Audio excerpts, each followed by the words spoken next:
આપ સર્વોને હેતપૂર્વક જય શ્રી સ્વામિનારાયણ. આજની સત્સંગ કથા વાર્તા નિજ મંદિર સાવરકુંડલા.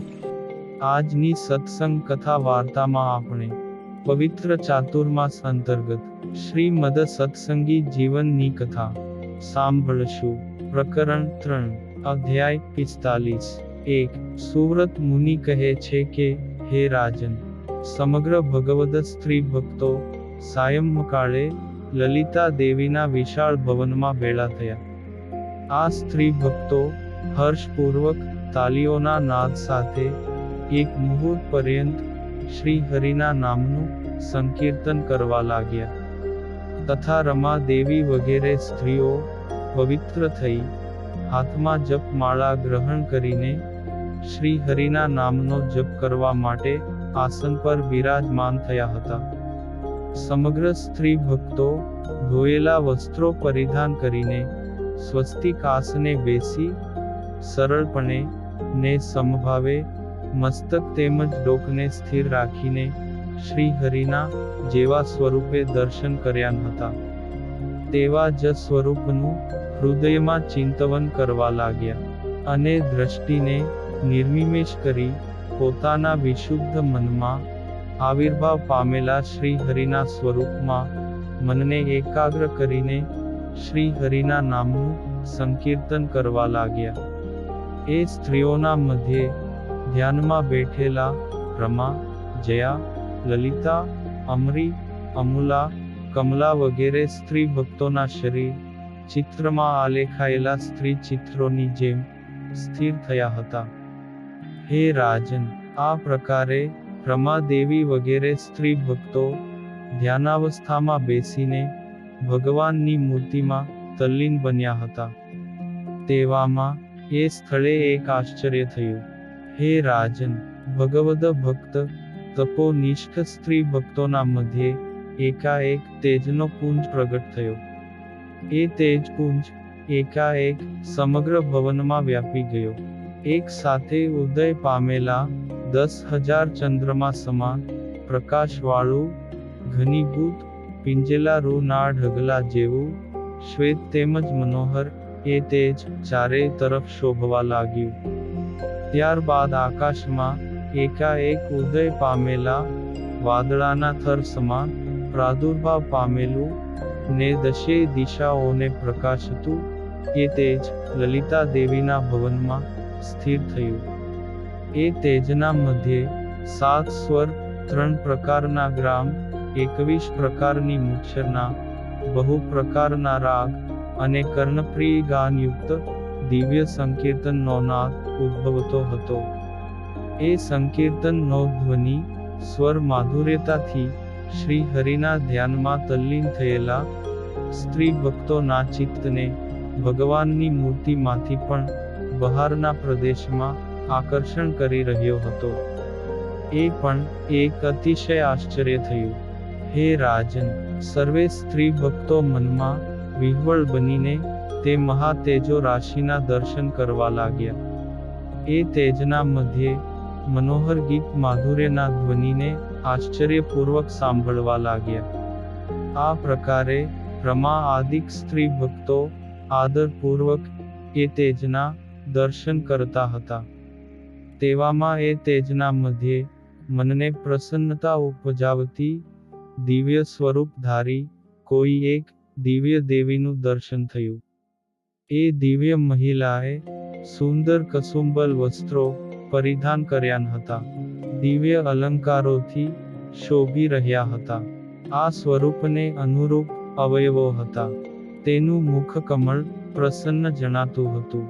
તેનું શરીર સુવર્ણ સમાન ગૌરવર્ણનું તેમજ કૃશ હતું. તેના સર્વ અવયવો રમણીય હતા. તેમણે કાનમાં સમાન આભરણો ધારણ કર્યા હતા. નાસિકા તેમજ કપોળ સુંદર હતા. નવયૌવનથી વૃદ્ધિ પામેલા સ્તનોના ભારથી તેમનું ઉદર કૃશ થયું હતું. મુખની સુગંધીમાં લોભાયેલા ભમરાઓના ગુંજારવથી વિહ્વળ થતા ચંચળ નેત્રોથી શોભતા હતા. ખીલેલા મોગરાના પુષ્પની માળાને કેશમાં ધારણ કરી હતી. લજ્જાયુક્ત મંદ મંદ હાસ્ય સહિત કંપતી ભ્રુકુટીના વિલાસથી અતિશય દર્શનીય લાગતા હતા. સ્વચ્છ વસ્ત્રથી વિશાળ નિતંબના ભાગને ઢાંક્યો હતો, ને તે નિતંબ અલંકૃત કરતી કટી મેખલાથી શોભતા હતા. સુવર્ણના નુપુરથી અલંકૃત કરેલા સુંદર દિવ્ય ચરણ કમળ હતા. કંઠમાં રત્નમય દિવ્ય આભરણો ધારણ કર્યા હતા. કંકણથી અલંકૃત હસ્તકમળ શોભતા હતા. પોતાના દિવ્ય રૂપને લાવણ્યથી પ્રમાદિક સ્ત્રી ભક્તજનોના મનને પણ મોહ ઉપજાવી રહ્યા હતા. પોતાની વીણાને સુંદર સુમધુર સ્વરથી વગાડી રહ્યા હતા. તેની સાથેની સખીઓ તેમાં સ્વર પુરાવી રહી હતી. તેમજ સુમધુર ગાનથી ગાંધર્વે સહિત અપ્સરાઓના મનને પણ આકર્ષણ ઉપજાવતી હતી. ભગવાન શ્રી હરિના પુરાતન ચરિત્રોનું આનંદપૂર્વક ગાન કરતી એ દિવ્ય દેવીના દર્શન થતાં જ સમગ્ર સ્ત્રી ભક્તોના મન મોહ પામ્યા. ત્યારબાદ આ દિવ્ય સ્વરૂપધારી સ્ત્રી પ્રત્યે પ્રમાદિક સ્ત્રી ભક્તો અનેક પ્રકારના તર્ક વિતર્ક કરવા લાગ્યા કે આ સ્ત્રી સાક્ષાત લક્ષ્મી તો નથી ને? રાસેશ્વરી રાધા, સરસ્વતી, સાવિત્રી દેવી, પાર્વતી દેવી, સ્વર્ગલક્ષ્મી અથવા આ સ્વરૂપમાં કોઈ દેવતા પધાર્યા છે કે શું? ભગવાન શ્રી નારાયણના ચરણ કમળની સેવામાં પ્રીતિમાં સાક્ષાત મુક્તિ દેવી આપણને કૃપા કરી પોતાનું દર્શન આપવા પધાર્યા હોય તેમ જણાય છે કે શું? પૂર્વે શ્રી હરિએ શિવજીને મોહ ઉપજાવવા માટે મોહિની સ્વરૂપ સ્વીકાર કરેલું એ જ સ્વરૂપનું પરમાત્મા આપણને દર્શન આપી રહ્યા છે કે શું? હે રાજન, આ પ્રમાણે એ દિવ્ય સ્વરૂપધારી સ્ત્રીની રૂપ માધુરી તેમજ ગાન માધુરીમાં મોહ પામેલા સ્ત્રી ભક્તો બહુ પ્રકારે તર્ક વિતર્ક કરવા લાગ્યા. પણ આ દિવ્ય સ્વરૂપધારી સ્ત્રી કોણ છે એનો યથાર્થ નિર્ણય કરી શક્યા નહીં. એ સ્ત્રીને પૂછવાને અર્થે અંતરમાં ઉત્કંઠા વર્તતી હોવા છતાં એ સ્ત્રીના તેજથી પરાભવ પામેલા સ્ત્રી ભક્તો કની પણ કહેવા માટે સમર્થ થયા નહીં. ત્યારબાદ વિરક્ત સ્ત્રીઓમાં અગ્રેસર રમાદેવી પણ પોતાનું મન શ્રી હરિનો ત્યાગ કરીને એ સ્ત્રીમાં આસક્ત થયું છે એમ જાણીને પોતાના મનમાં ચિંતા કરવા લાગ્યા કે શ્રી હરિની મૂર્તિમાં સુદૃઢતાપૂર્વક વર્તતું મારું મન આ સ્ત્રીના દર્શન કરવા માત્રથી એ જ ક્ષણે લોભાય છે. અરે રે, આ તો આશ્ચર્યની વાત છે. મારું મન કેવળ ભગવાન વિના આ બ્રહ્માંડમાં કોઈ પણના આકારમાં ક્યારેય પણ મોહ પામતું નથી. એ જ મારું મન આજ આ સ્ત્રીને વિશે શાથી મોહ પામી રહ્યું છે? આ લોક સંબંધી તેમજ પરલોક સંબંધી કોઈ પણ સુખમાં મારું મન આસક્તિ રહિત છે.